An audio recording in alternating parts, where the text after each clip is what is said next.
All right, dude. Giving you Green Bay. Our guy, Romeo Doubs. Rodgers.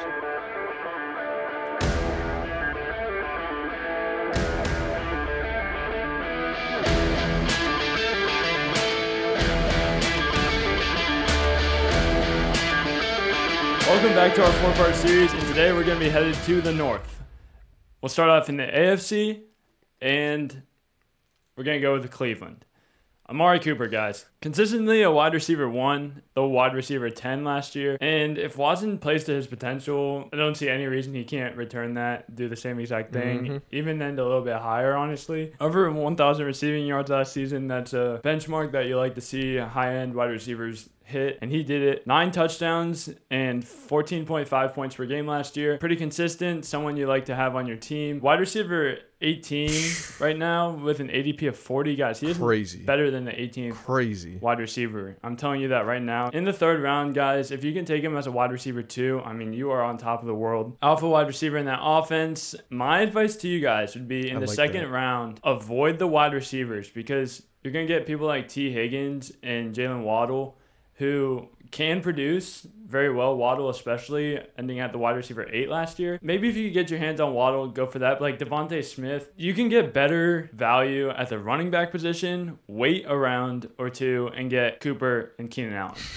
Someone I love where he's being taken. Yes. Will definitely return his value, and probably one of my favorite value picks out of this whole series. Next is going to be in Cincinnati, we're going with Joe Mixon. I think this guy's being a little bit overlooked this year. Maybe because that running game in Cincinnati was so inefficient last year, but it still gets you a lot of production because they don't shy away from inefficient running. They'll just keep pounding the ball. Yeah. Like, they've balanced their offense really well despite what's happening. I think that plays really well into their play action as well, and just a really good offense. Last year, only 9 touchdowns. I think you see more this year. I think he could hit 11 or 12, 73% opportunity share. So that's an amazing number. Yes. Running back 13, ADP of 32, third round. I'm not saying this is insane value, but someone that will definitely return that if he stays healthy throughout the season. It's a pretty safe pick. I'll say that much. He's a guy where you could take him anywhere in the third round, and I'd be fine with it. Guys, moving over to Baltimore, I'm taking Zay Flowers for my value pick here. You could really take any 3 of those wide receivers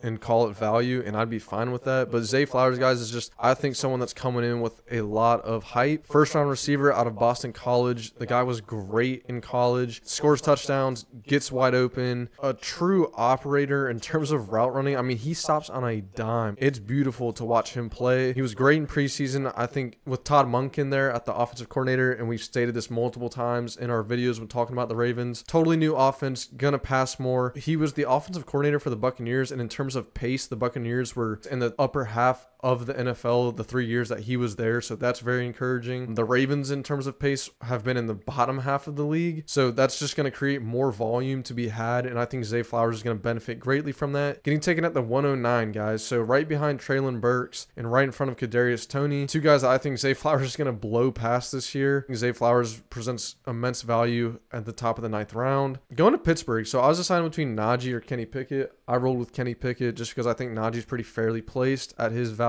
in the 3rd round. Pick 155. I've said it over and over. This is another guy I love talking about. I think he's going to take that sophomore step. Was the 1st round pick last year. We really started to see him come around last year at the end of the season. I think with George Pickens, Deontay Johnson, Freiermuth, even Allen Robinson, Calvin Austin, drafting Darnell Washington, solidified the offensive line with Broderick Jones in the 1st round. Isaac Sayamalu coming over from the Eagles, the guard, who is one of the top 10 guards in the NFL. That offensive line is better. So I just think we're seeing a much more efficient offense, a much more opportunistic offense, and I think Kenny Pickett gets it done. He gives you more with his legs than we give him credit for. Another guy like Daniel Jones. If you're looking to take a second quarterback to have on your bench, I think Kenny Pickett is that guy. He'd probably be my number 1, number 2 quarterback. That's my value pick. Wrapping up the AFC North, moving to the NFC North. Who you got? I got Jared Goff, guys. Blue Lions here. We're going the Blue Lions.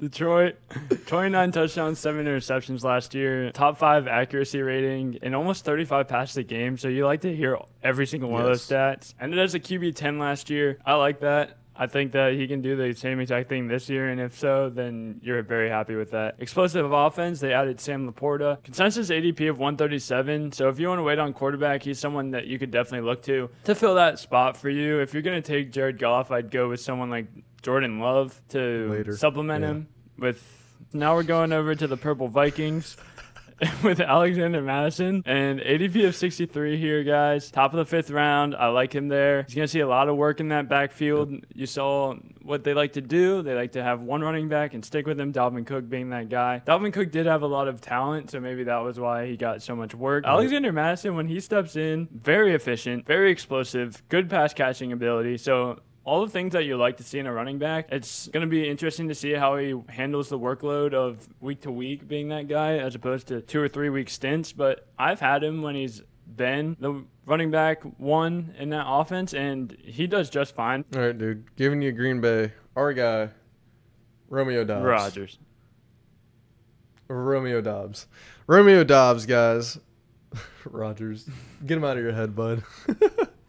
Romeo Doubs, guys. My value pick and sleeper, giving you 2 at once here. Romeo Doubs, guys, 172 ADP. I'm not even going to try and do the math. Probably going in the last round of your draft. 172 is just outrageous to me. Another guy to make note of. Romeo Doubs is going at wide receiver 60. I don't see how there's any way that guy does not return value for you there. If you can take him in the last pick of your draft, I love it. Doubs has been reported to have the best connection with Jordan Love so far. Was very efficient. Put up, I think you said this earlier, in our receiver rankings, Doubs is going to be the guy that puts up volume versus Watson being more the big play guy. But Doubs, guys, I think is going to get good volume in an offense that you and I are a little higher on than what the average fan would tell you. Doubs, guys, I really like. I think if he can stay healthy this year, he struggled with that last year, but if he can stay healthy this year, he's almost guaranteed to return value on that. A guy that I think is a great route runner, just a great pass catcher in general, a guy I'm looking forward to having on my team. Have him as the last guy on your bench, and you'll definitely get profit on that. Moving to Chicago, my guy, DJ Moore. DJ Moore, give me more.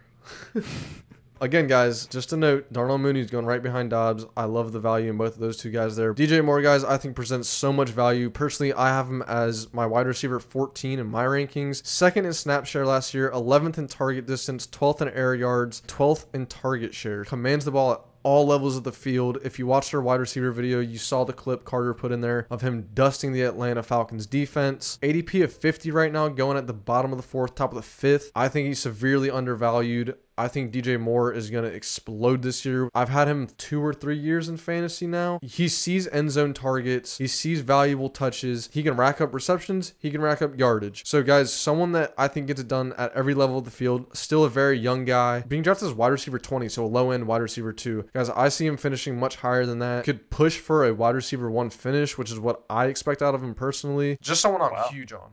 So, yeah, I really have high hopes for DJ Moore this year. And that ends off our video. Thank you guys for watching. Please like and subscribe. Comment down below if you have any questions or would like to discuss with us anything that was said in this video. Thank you for watching all of our videos if you have. So, yeah, guys, always continue to do it. Right.